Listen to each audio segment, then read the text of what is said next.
Welcome back to Revenge Rewind.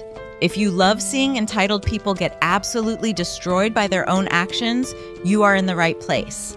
Hit that subscribe button and let's get into today's insane stories of instant karma.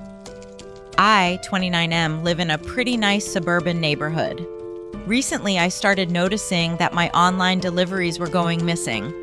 At first, I thought it was just a delivery error, but then my brand new $1,200 gaming laptop disappeared right off my front porch. I was furious. I checked with my neighbor, a deeply entitled woman named Brenda, who is notorious for complaining about everything. She smirked and told me, "Maybe you should be more responsible with your expensive toys." That's when I knew she took it. I couldn't prove it yet, so I decided to set a trap.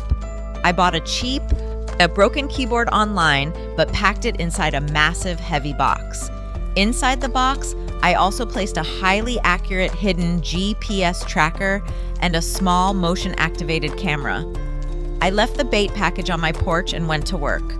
Sure enough, 3 hours later, my phone pinged. The GPS tracker was moving. I opened the live camera feed and saw Brenda's face right in the lens as she dragged my package into her garage. She had a huge, greedy smile on her face.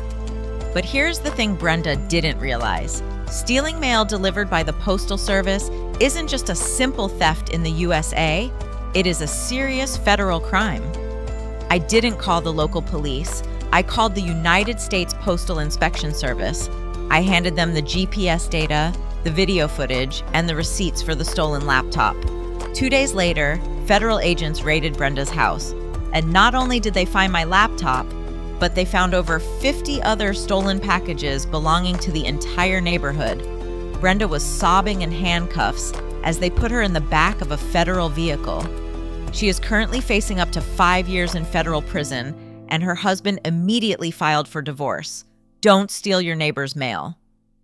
Moving on to our next story, I used to work in high-end corporate software sales. My manager, Greg, was the definition of a toxic boss. He took credit for everyone's work and spent most of his day playing golf. Last year, I worked for 6 months straight to land a massive $2 million contract with a new client. According to my contract, I was owed a $40,000 commission bonus for closing the deal. The day before the bonuses were paid out, Greg pulled me into his office, and he handed me a piece of paper and told me he was reassigning the client to himself, meaning he would get the $40,000 commission, not me. He smiled arrogantly and said, "I'm the manager, I make the rules. If you don't like it, you can quit." I didn't argue, I just nodded, walked back to my desk, and smiled.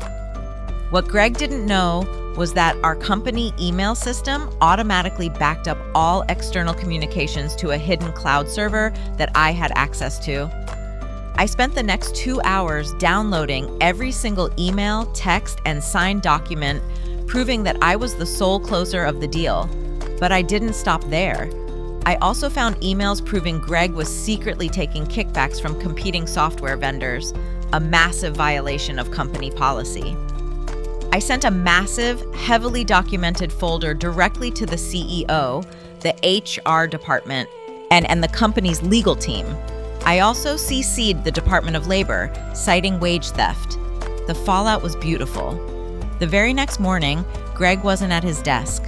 Security guards escorted him into the building, forced him to pack his desk into a cardboard box, and marched him out in front of the entire office.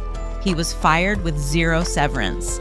The company not only paid me my full $40,000 commission to avoid a lawsuit, but they also sued Greg for the illegal kickbacks he took. He lost his career, his reputation, and his savings. Instant karma. Outro. That's all for today's episode of Revenge Rewind. Which revenge was your favorite? Let us know in the comments below. Don't forget to like, subscribe, and turn on notifications so you never miss out on seeing toxic people get what they deserve. See you in the next one.